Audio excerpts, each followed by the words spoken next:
I'm bored, Watson. I'm bored. 3 days now, and I've done everything here at home. My files are up to date, my correspondence is in order, and I've got nothing to occupy my mind. I could suggest that you clean the room up a bit. It's a real mess. You know, Mrs. Hudson can't deal with it all. I managed to find everything that I want. Oh, if only this weather would improve. Yes, well, you know what November is like. It's always foggy. It's never quite as bad as this. Real peace super. You know, Watson, if I were a criminal and not the best detective in Europe, I consider this an ideal time to commit a crime. A man could get away with murder in this weather. He really could.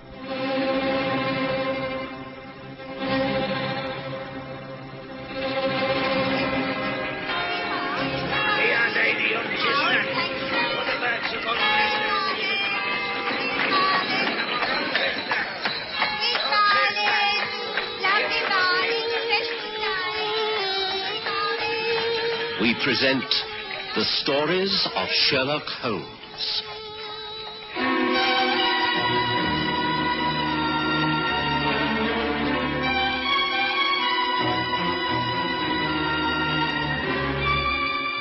Tonight, the man who came in from the fog.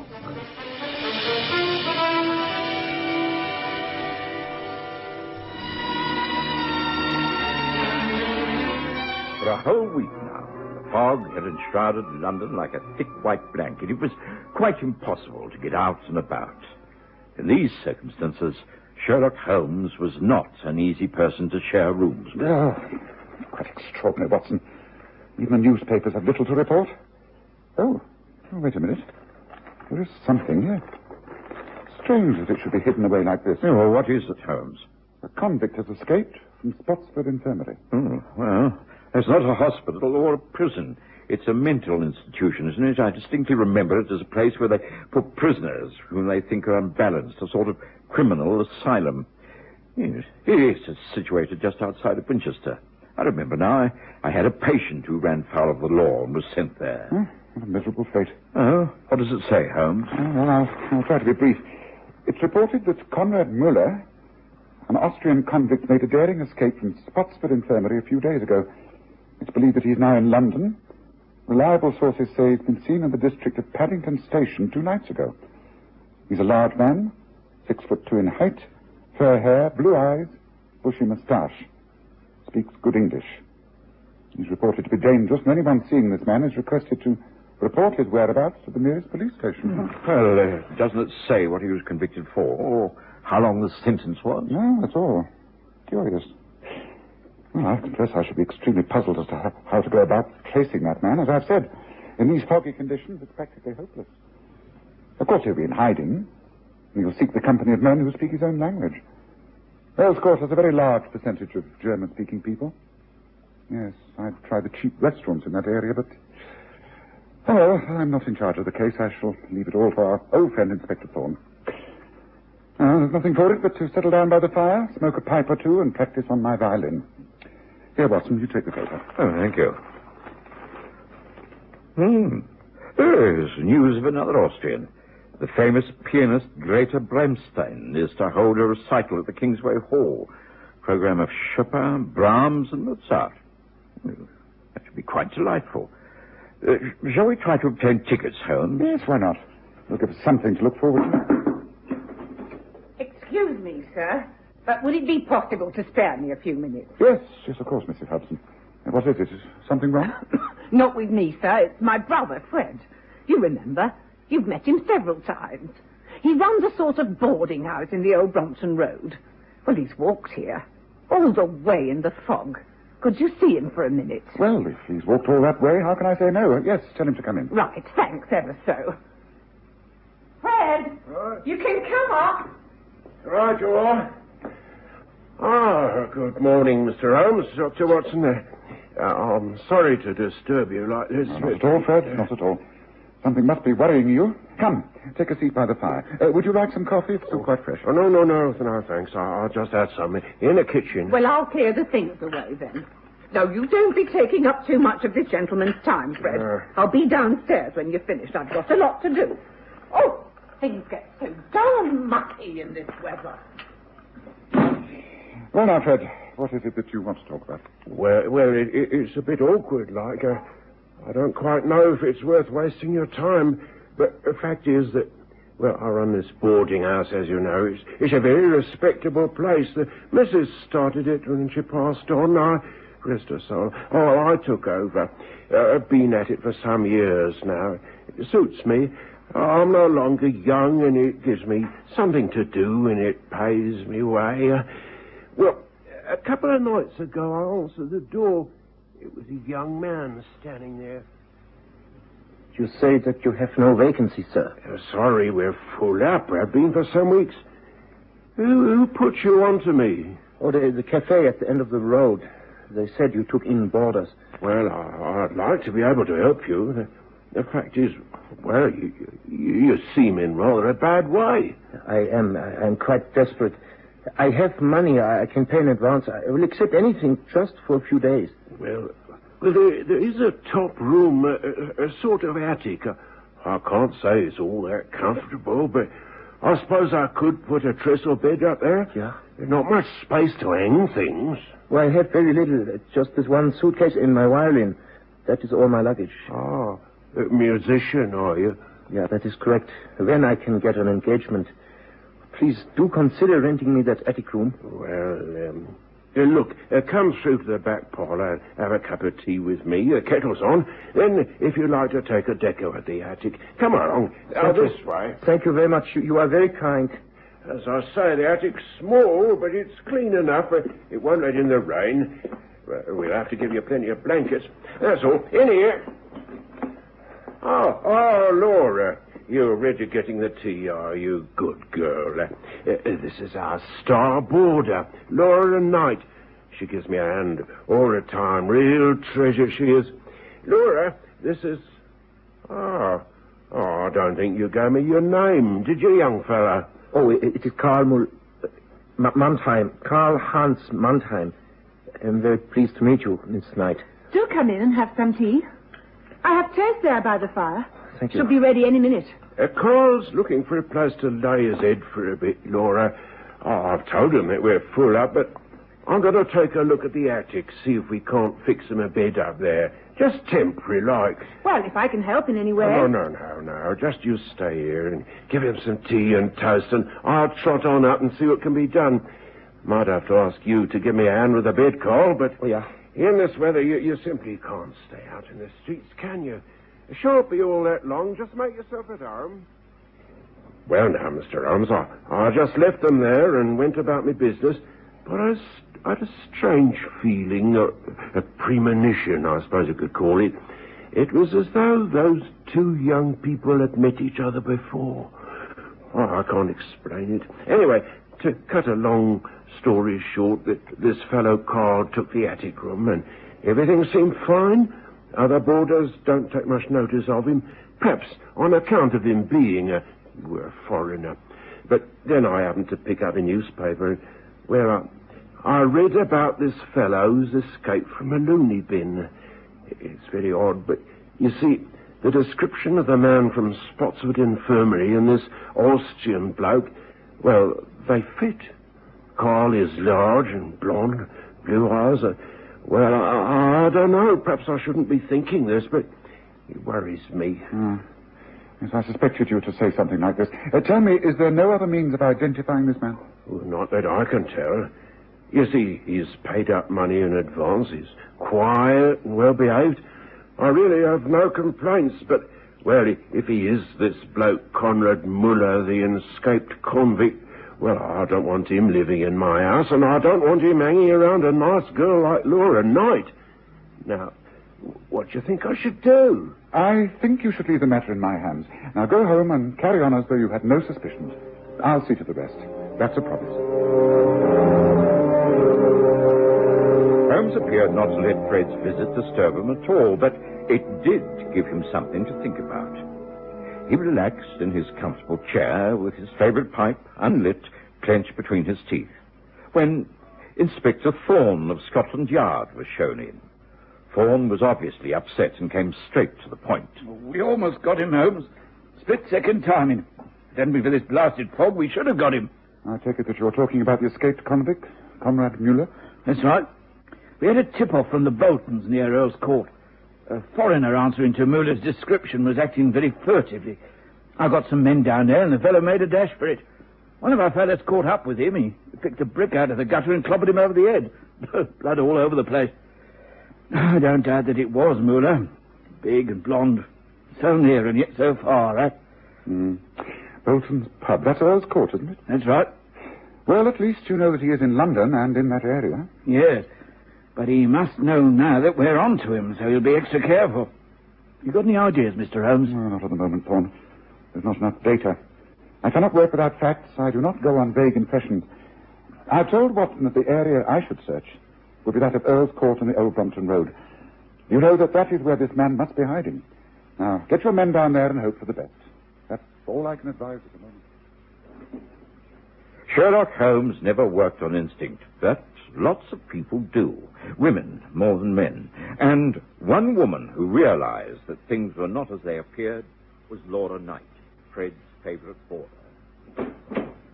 Oh, Laura, what are you doing in my room? Oh, I came to put this stone hot water bottle in your bed, Carl. You've been out all evening. I was worried about you. I have been working, playing violin. I got a job for the night at a restaurant. Is that the truth? Carl, you need a friend, don't you?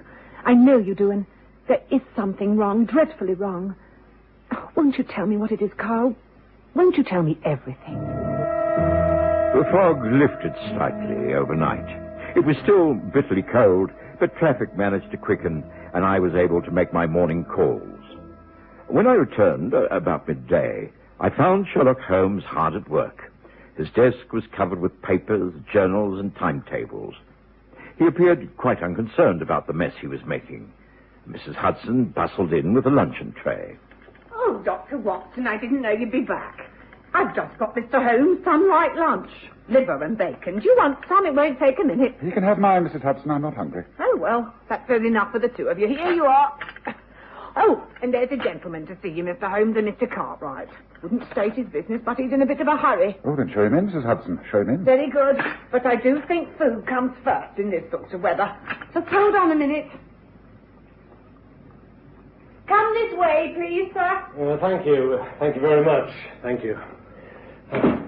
I must apologize for this intrusion. You are Mr. Holmes? That is right. And this is my trusted friend and colleague, Dr. Watson. How do you do? Pleased to meet you. I'm Basil Cartwright. I know I should have made an appointment, but, well, the fact is that I acted on the spur of the moment. I have a problem, and I think you may be able to advise me. Well, please, do sit down. Throw those books onto the floor. That chair is really quite comfortable. Thank you. I'll come straight to the point. You have heard of Greta Bremstadt? The Austrian pianist. Yes, of course. She's due to give a recital here. Watson and I hope to go. That is correct. Well, I'm her manager. I'm promoting the season, and I hope to take Fräulein Bremstadt to the States later on. Now, I don't know how much you're aware of the difficulties in looking after famous personalities, Mr. Holmes, but it isn't easy. Temperaments, that sort of thing, they can be one handful. Yes, so I believe. Do carry on. Well, I just can't afford anything to go wrong. I don't want Greta upset in any way. But just recently, we've been having some disturbing correspondence. Here, take a look at this. It's the usual type of anonymous note. Pasted letters stuck on a plain paper. But it's a nasty note. This will be your final performance. You will not play again. For tonight, you die. Have you had other notes like this? A couple. They were sent to the Kingsway Hall. I open all correspondence. I tore the others up. Thought it was just a silly joke, but, well, I guess it's better to be careful, so I came to you. I just can't afford to take chances. Why didn't you go straight to the police? I don't want any unwelcome publicity. The British police are rather more tactful than you think, Mr. Cartwright. I would advise you to go to my friend Inspector Thorne of Scotland Yard. I am just a private investigator. What you need is the protection of the law. Fräulein Bremston must have a personal bodyguard day and night. Only the police can provide that. I see. So you judge that this is a serious matter? Oh, yes, I do. Very serious. There is a telephone on the wall over there. Bow Street is the nearest office. They will give you all the information you need. I advise you to act at once.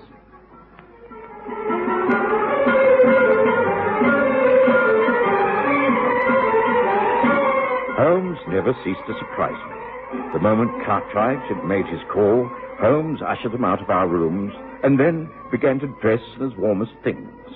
He urged me to join him, and we were lucky enough to get a hansom at the street corner. I guessed where we were going, to the boarding house at Old Brompton Road. But Fred Smith was out, and it was Laura Knight who answered the door. Sorry, but Mr. Smith's out at the moment. I can't say when he'll be back. Well, we are friends of his, you see. We wanted to know if there were any vacancies. I understand that he's even renting out the top attic. Is that occupied? Oh, yes. A young Austrian man has it. His name is Karl Mannheim. Well, he isn't here at the moment either. Oh, I see. Well, thank you. There's no message. Good day. Good day to you. Oh, really, Holmes, what an abortive visit. Was it really necessary to drag me all the way down here in this weather just for this? Things are considerably more complicated than I thought, Watson. Oh? It's necessary that I get into this house. I observe there's an iron fire escape at the side of the block. But just step back, Watson. The front door is open. Look, Holmes. Isn't it the young woman Laura? And keep back by the railings, Watson. Right. She's looking around. And, yes, someone is coming out. An arch fellow. Carrying a barn case. Well, Holmes, that must be him. Yes, follow him, Watson. I doubt if you'll take a cab. Don't attempt to stop him. Just get as near to him as you can and observe everything that he does. Well, now is my chance to get into the house. Now, hurry, Watson, hurry.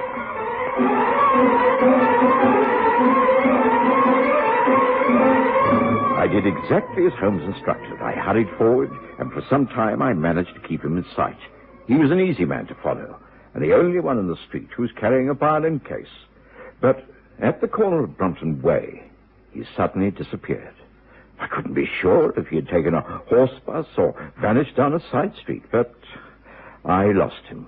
I wandered around hopelessly and then realized that I'd failed once again. I returned to Baker Street. When Holmes came home, I fully expected him to be annoyed with me, but he wasn't. It's of no real consequence, Watson. I could hardly have expected you to give up the rest of your day tramping about in the fog, but did you get a good look at the man? Oh, not really, just his size. Well, he was all muffled up, hat, scarf, thick cape, but well, he didn't behave in the ordinary manner, Holmes. It was as though he knew he was being followed. He kept glancing over his shoulder. Holmes, I know I'm just guessing, but I'm sure this is the wanted man. I'm sure this is Conrad Muller. Are you, Watson? Well, you have your theories, and I have mine. But about one thing, I'm sure we agree. We shall both enjoy the recital at the Kingsway Hall this evening. Yes, I have tickets, and it'll be very entertaining. I'm sure of that.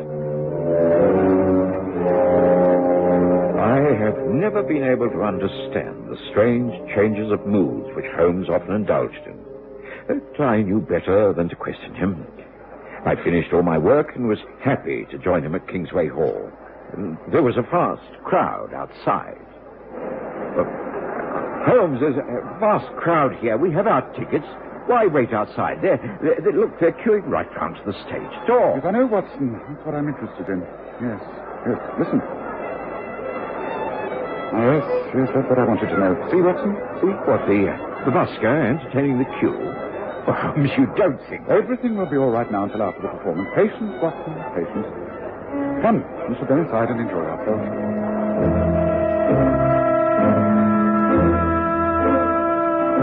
We did enjoy ourselves, and Greta Bremstan excelled herself. Seldom have I known the piano played with such sensitivity. She was not only technically perfect, but was able to judge each composer with the correct emotional strength. I forgot my worries, became absorbed in the performance, and eventually joined in the rapturous applause with the greatest enthusiasm. But Holmes took my arm. He swiftly led me out of the hall and round to the stage door. It seemed that we waited for hours. The crowd was excited, expectant. The doors opened, and Greta Bremstan appeared. Here she is, Holmes. Here she is. Stand back. Let the lady get to her cab. Stand back. Thank you. Thanks for everyone. Thank you. I'm sorry. No autograph. Sorry. Please. Oh, please. No autograph. Let the lady get to her cab. Please. What's up? What was it? There, this way. Don't knock back down. Rub it out. We're coming to there.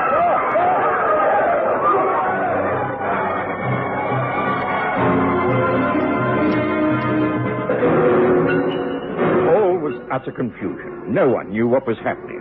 There was a pistol shot and screams. The crowd panicked. Greater Bremstown, near fainting, was bustled into a waiting four-wheeler. I lost Holmes in the sudden confusion. Inspector Thorne and plainclothesmen tried to control the mob, but it was a long time before it all died away and the remainder of the crowd dispersed in an orderly fashion. It was then that Holmes appeared from the mist. I'm Watson. The tragedy has been averted. There's still much to do. I have a hansom cab waiting. The end of the story must be back at the boarding house in Old Brompton Street. Come.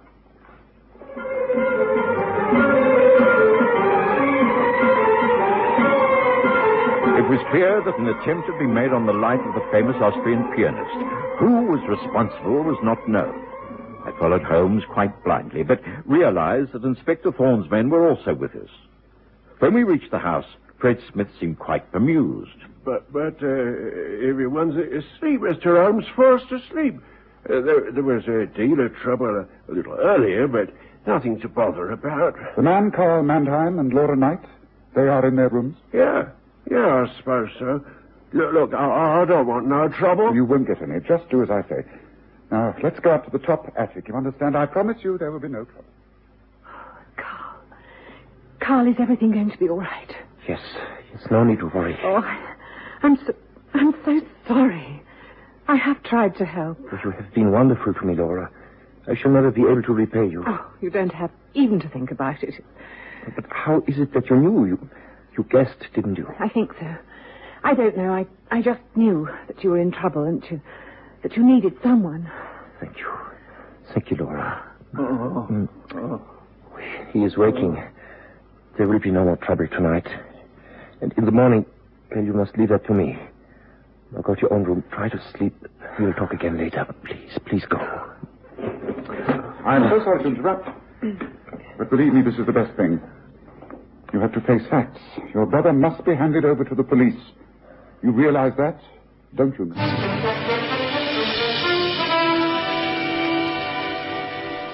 Inspector Thorne and his men came in quietly and took Karl Muller, for that was his right name, and his brother Conrad, away.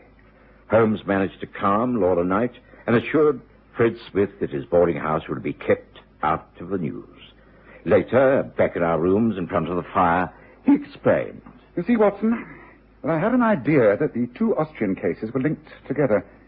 I knew they were connected in some way, and so I investigated both. In the case of Karl, I established that he couldn't have been the escaped convict. He had a bushy moustache, for one thing. Yes, for Holmes, so did Conrad. That was the description that was given of the man. Quite so. But a guilty man on the run would make shaving off his moustache the very first thing to do. Karl didn't, and his twin brother did. I knew I was right from the moment I got up that fire escape and into the attic room. There were papers there that showed that Karl had come from Austria before his brother Conrad escaped from that infirmary. So he couldn't have been the man we wanted. But his real name was Muller and not Mannheim. The inference was clear. But why did he journey to England?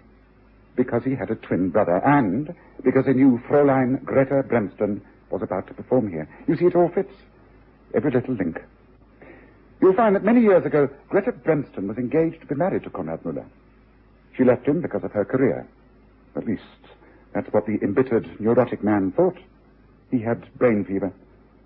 He came to England and drifted into a world of crime. Somehow he heard of Greta's visit to this country. He escaped and set out to gain revenge on the woman he thought had ruined his life. His twin brother came over to try and help, and he did.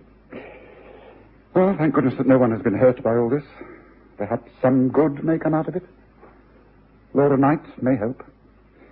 If she and Carl find happiness, then these foggy days we've been through won't be so bad after all.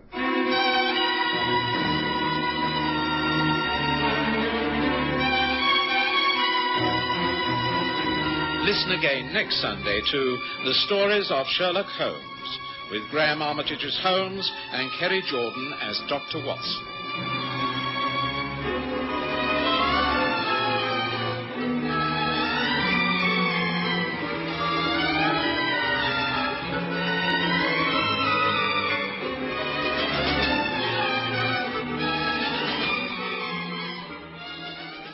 time to commit a crime. A man could get away with murder in this weather. He really could.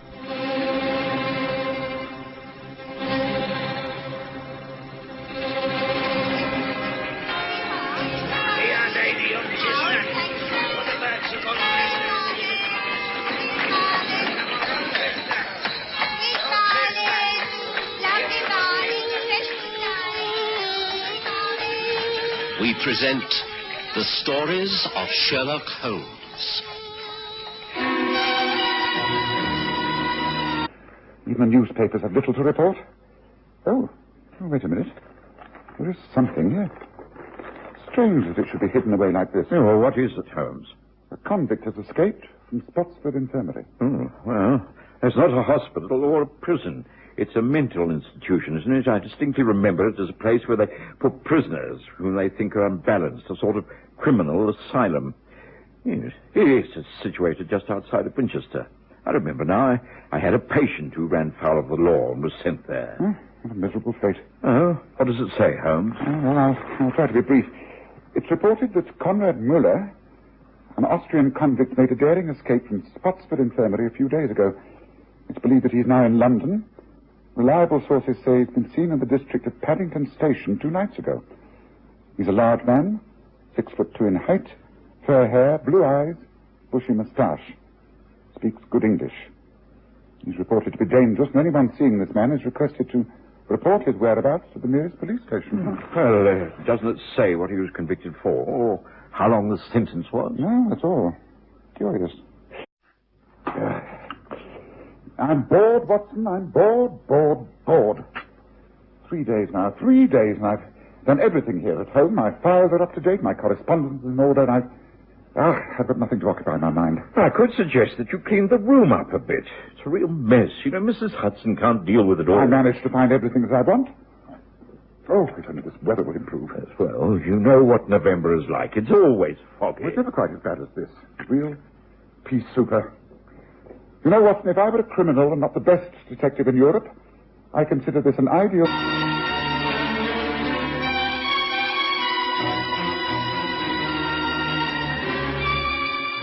Tonight, The Man Who Came In From the Fog.